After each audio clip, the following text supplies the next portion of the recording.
ꯍꯥꯏꯖꯅꯤꯡꯕꯗꯤ ꯑꯩꯈꯣꯏꯒꯤ ꯏꯃꯨꯡ ꯃꯅꯨꯡ ꯑꯁꯤ ꯂꯦꯟꯗꯥꯔꯤ ꯃꯥꯍꯣꯜ ꯑꯃ ꯁꯦꯝꯒꯠꯂꯕ ꯈꯛꯇꯗ ꯑꯉꯥꯡꯁꯤꯡꯒꯤ ꯇꯥꯂꯤꯝ ꯇꯔꯕꯤꯌꯠꯇ ꯃꯥꯡ ꯊꯥꯅ ꯆꯠꯄꯤꯕ ꯉꯝꯒꯅꯤ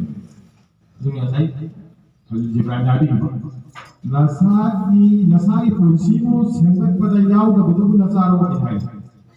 ꯏꯁꯥꯒꯤ ꯄꯨꯟꯁꯤꯕꯨ ꯁꯦꯝꯒꯠꯀꯦ ꯑꯐꯕ ꯃꯤꯑꯣꯏ ꯗꯤꯟꯗꯥꯔ ꯃꯣꯃꯤꯅꯥ ꯑꯃ ꯑꯣꯏꯅꯕ ꯊꯥꯛꯇꯨꯗ ꯑꯩꯁꯤ ꯀꯥꯈꯠꯀꯦꯅ ꯈꯜꯂꯕ ꯑꯗꯨ ꯑꯣꯏꯔꯒꯗꯤ ꯑꯩꯒꯤ ꯏꯆꯥꯗꯣ ꯈꯨꯡꯅꯤꯡꯕ ꯅꯠꯇ꯭ꯔꯒ ꯑꯩꯉꯣꯟꯗꯒꯤ ꯍꯦꯟꯅ ꯋꯥꯡꯕ ꯊꯥꯛꯇꯨꯗ ꯁꯦꯝꯒꯅꯤ ꯑꯗꯨꯅ ꯏꯁꯥꯁꯦ ꯍꯥꯟꯅ ꯑꯩꯁꯦ ꯗꯤꯟꯗꯥꯔꯤ ꯄꯨꯟꯁꯤ ꯑꯃꯗ ꯂꯦꯜꯂꯤꯕ꯭ꯔꯥ ꯍꯥꯏꯕ ꯄꯣꯠꯁꯦ ꯃꯁꯤ ꯌꯥꯝꯅ ꯆꯦꯛꯁꯤꯟꯅꯤꯡꯉꯥꯏ ꯑꯣꯏ ꯍꯥꯏꯕ ꯑꯁꯤꯅꯤ ꯑꯩꯅ ꯊꯝꯖꯅꯤꯡꯉꯤꯁꯤ ꯑꯗꯨꯅ ꯍꯧꯖꯤꯛꯀꯤ ꯃꯇꯝꯗ ꯁ꯭ꯀꯨꯜ ꯑꯃꯁꯨꯡ ꯍꯥꯏꯕꯗꯤ ꯖꯦꯅꯔꯦꯜ ꯏꯖꯨꯀꯦꯁꯟꯁꯦ ꯁꯤ ꯈꯛꯇꯗ ꯆꯠꯂꯤꯕ ꯑꯉꯥꯡꯁꯤꯡꯁꯤꯒꯤ ꯈꯜꯂꯨꯕ ꯌꯥꯝꯅ ꯆꯤꯟꯇꯥ ꯑꯣꯏ ꯀꯔꯤꯒꯤꯅꯣ ꯃꯈꯣꯏꯁꯤꯅ ꯑꯁꯥ ꯊꯣꯏ ꯀꯃꯥꯏ ꯂꯩꯇꯦ ꯑꯀꯤꯕ ꯄꯣꯠꯅꯦꯕ ꯏꯁꯥꯗ ꯄꯣꯏꯁꯤ ꯀꯔꯤꯒꯤꯅꯣ ꯌꯦꯡꯕꯤꯌꯨꯀꯣ ꯁꯤꯔꯤꯛ ꯇꯧꯕ ꯑꯜꯂꯥꯍꯕꯨ ꯊꯥꯗꯣꯛꯑꯒ ꯑꯇꯣꯞꯄ ꯅꯤꯡꯕꯁꯤꯡ ꯑꯗꯒꯤ ꯏꯇꯥꯠ ꯍꯔꯥꯝꯒꯤ ꯂꯝꯕꯤꯗ ꯆꯠꯈ꯭ꯔꯕꯁꯤꯡ ꯀꯣ ꯃꯈꯣꯏꯗ ꯊꯛꯄ ꯍꯥꯏꯕꯁꯤ ꯂꯩꯇ꯭ꯔꯕꯅꯤꯅ ꯀꯣ ꯆꯥꯛꯀꯦꯠ ꯀꯔꯝꯕ ꯁꯦꯠꯀꯅꯤ ꯈꯪꯗ꯭ꯔꯕꯁꯤꯡ ꯆꯥꯕꯗ ꯀꯔꯝꯕ ꯆꯥꯒꯅꯤ ꯈꯪꯗ꯭ꯔꯕꯁꯤꯡ ꯊꯛꯄꯗ ꯀꯔꯝꯕ ꯊꯛꯀꯅꯤ ꯈꯪꯗ꯭ꯔꯕꯁꯤꯡ ꯇꯨꯝꯕ ꯍꯤꯞꯄ ꯍꯥꯏꯕꯗꯤ ꯁꯤꯁꯇꯦꯝ ꯑꯐꯕ ꯁꯤꯁꯇꯦꯝ ꯍꯥꯏꯕꯗꯨ ꯈꯪꯗ꯭ꯔꯕꯁꯤꯡ ꯑꯗꯨꯒ ꯂꯩꯃꯤꯟꯅꯕ ꯃꯇꯝꯗ ꯃꯈꯣꯏꯁꯦ ꯑꯩꯈꯣꯏꯒꯤ ꯃꯨꯁꯂꯤꯝ ꯑꯃꯅ ꯑꯄꯥꯝꯕ ꯌꯦꯡꯕꯤꯌꯨꯀꯣ ꯅꯨꯄꯥꯅ ꯅꯨꯄꯤꯁꯤꯡꯕꯨ ꯅꯨꯄꯤꯅ ꯅꯨꯄꯥꯁꯤꯡꯕꯨ ꯅꯨꯄꯥꯅ ꯅꯨꯄꯥꯕꯨ ꯅꯨꯄꯤꯅ ꯅꯨꯄꯤꯕꯨ ꯁꯥꯇ꯭ꯔꯁꯤꯡꯒꯤ ꯃꯔꯛꯇ ꯃꯈꯣꯏꯕꯨꯅꯤ ꯍꯥꯏꯕ ꯋꯥꯗ ꯊꯣꯏꯅ ꯈꯟꯈ꯭ꯔꯦꯕ ꯃꯁꯤ ꯀꯗꯥꯏꯗꯒꯤ ꯂꯥꯛꯄꯅꯣꯃꯤ ꯁꯤꯗꯒꯤꯅꯤ ꯑꯩꯈꯣꯏꯒꯤ ꯏꯆꯥ ꯏꯁꯨ ꯃꯌꯥꯝ ꯑꯃ ꯌꯨꯝ ꯄꯥꯜꯂꯤꯁꯦ ꯑꯁꯣꯝꯗ ꯍꯪꯒꯣꯏꯕ ꯍꯥꯏꯕꯁꯤ ꯄꯣꯛꯇꯦꯕ ꯁꯤꯛ ꯇꯧꯔꯤꯕ ꯍꯔꯥꯝꯒꯤ ꯊꯕꯛꯇ ꯂꯩꯈ꯭ꯔꯕ ꯑꯗꯨ ꯑꯩꯒꯤ ꯊꯃꯣꯏꯗ ꯍꯪꯒꯣꯏꯕ ꯄꯣꯛꯇ꯭ꯔꯒꯗꯤ ꯃꯤꯗꯨ ꯅꯠꯇꯦꯀꯣ ꯃꯥꯒꯤ ꯂꯝꯆꯠꯇꯨꯅꯤꯀꯣ ꯍꯪꯒꯣꯏꯕ ꯄꯣꯛꯇ꯭ꯔꯒꯗꯤ ꯃꯍꯥꯛꯅ ꯅꯛꯁꯤꯟꯅꯅꯤꯡꯕ ꯑꯁꯤ ꯃꯁꯥꯅ ꯇꯥꯗꯦ ꯁꯨꯝꯕꯒꯤ ꯊꯥꯛꯇꯅꯦꯕ ꯑꯩꯈꯣꯏ ꯁ꯭ꯀꯨꯜꯒꯤ ꯀꯣꯂꯦꯖꯇ ꯌꯨꯅꯤꯚꯔꯁꯤꯇꯤꯗ ꯂꯩꯈ꯭ꯔꯕ ꯑꯉꯥꯡꯁꯤꯡꯁꯤ ꯃꯁꯤ ꯄꯜꯂꯛꯏꯕ ꯃꯔꯝ ꯑꯩ ꯍꯥꯏꯖꯔꯛꯀꯦꯀꯣ ꯃꯈꯣꯏꯁꯤ ꯌꯦꯡꯂꯨꯔꯒ ꯑꯩꯈꯣꯏꯒꯤ ꯃꯨꯋꯥꯁꯔꯥꯠ ꯑꯩꯈꯣꯏꯒꯤ ꯁꯃꯥꯖ ꯑꯁꯤ ꯀꯔꯤꯅꯣ ꯇꯨꯡꯗ ꯂꯥꯛꯀꯗꯕꯁꯤ ꯈꯟꯕꯗ ꯑꯋꯥꯕ ꯄꯣꯛꯑꯦ masih awam fokus saya masih hal yang lain masih soal apa lain masih dengan hingga apa banyak hal lain karena aku di madrasah sini abi ko aku di madrasah sini sudah terlibat talba sini sikap asa atau menjadi baik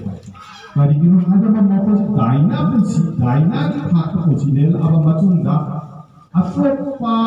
school dah college दा university दा तमदिबा सिंसे मद्रसा दा तमनिबा नुपा मसा सिंगा से तबके तौरगा अमदि मकोई pussy मरे तो मोरगा मकोई से हरका बगी लंबी मकोई दा पारा तमना बगी लंबी अम्मा या नंबर 1 मद्रसा की आइको अगाम जिसा मी अममा मपान दा सिदा लाक्रबा सिगी तरके से फंगरबा चाम की दायित्व ने मकोई नहीं karena baik saya isu madrasah tadi cincak yang cawi dari kata masa gitu karena masa gitu memang belum tanah sama segi madrasah segi talim handraba mayam do dungi macam handraba dungi pusi mari handraba sing do itu mayam itu kita dungi sih pocong kan maka itu ini saya isu saya dan dia kalau lebih ada di karang mana tarbiyat sih pakai talim sih kau talim ulang sekali hangi pakai masih pocong sih pikir tahu bukan dia kali gitu maupun tarbiyat kan alim harusnya tarbiyat hebat benar pak lebih sih amal education ini alim dari tangani tarbiyat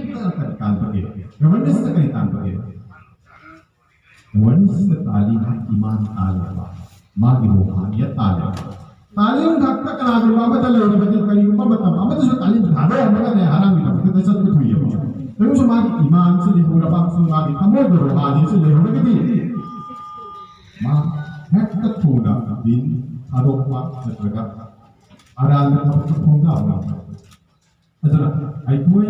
di kisah isu singa sesi lagi tadi yang dakta kan tapi kita masih tadi biatnya pak coba ulama kiram singa Haibina bapak yang kan lain madu talim dari terbiat yang talim dari terbiat yang sawi talim dari terbiat yang maru ustaz sing so ai humble request ni ustaz sing so ustani sing so talim pibadagi tarbiyat na hindi na mang khabiyo tarbiyat na magi khamoy basak sheme tarbiyat na magi dream bai shi oi ba mi hafi tarbiyat na mabu samjai bana magi tungda kari ko pamputi hai si khamoy bana magi goal nanga kadai ba satta damno kadai daro nang thungda ri se ulang baduna makoi gi lamjin gi baduna magi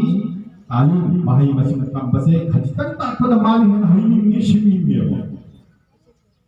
aduna talim dagi tarbiyat na he na maru ne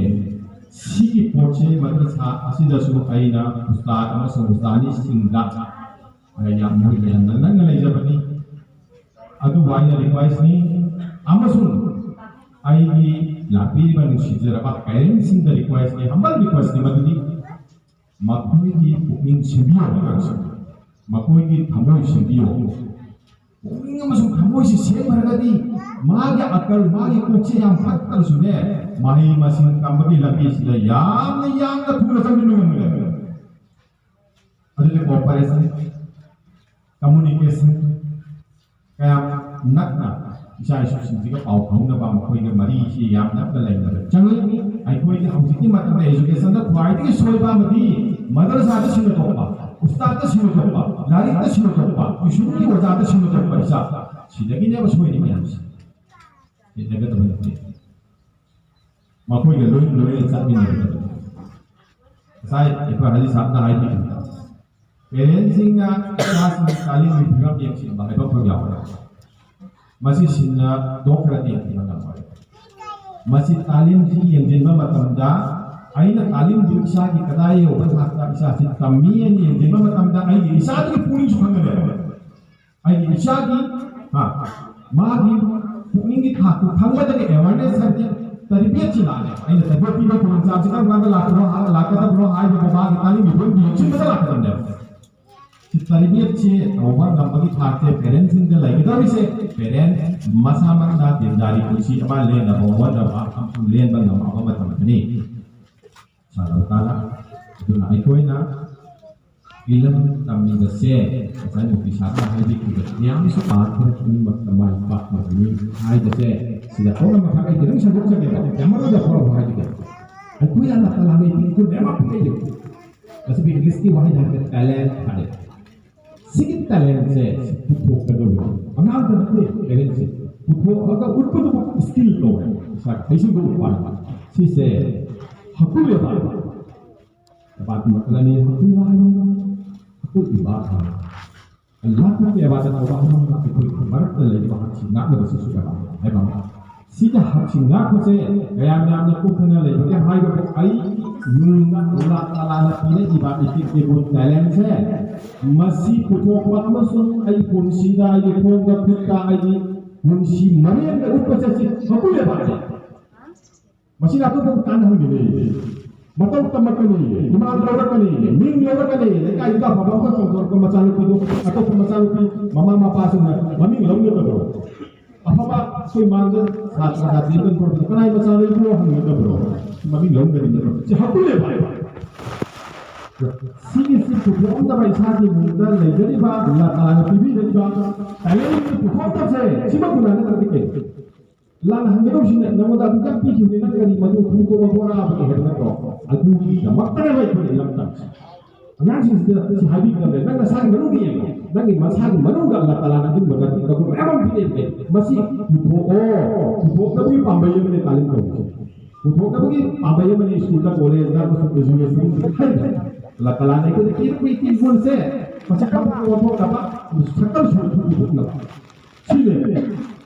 si haji ini masak mandi yang silakan ini, aduga masak manungga lori bala bala TV dari dia, talent singa saya bagi bagul singa saya sokar bala kani,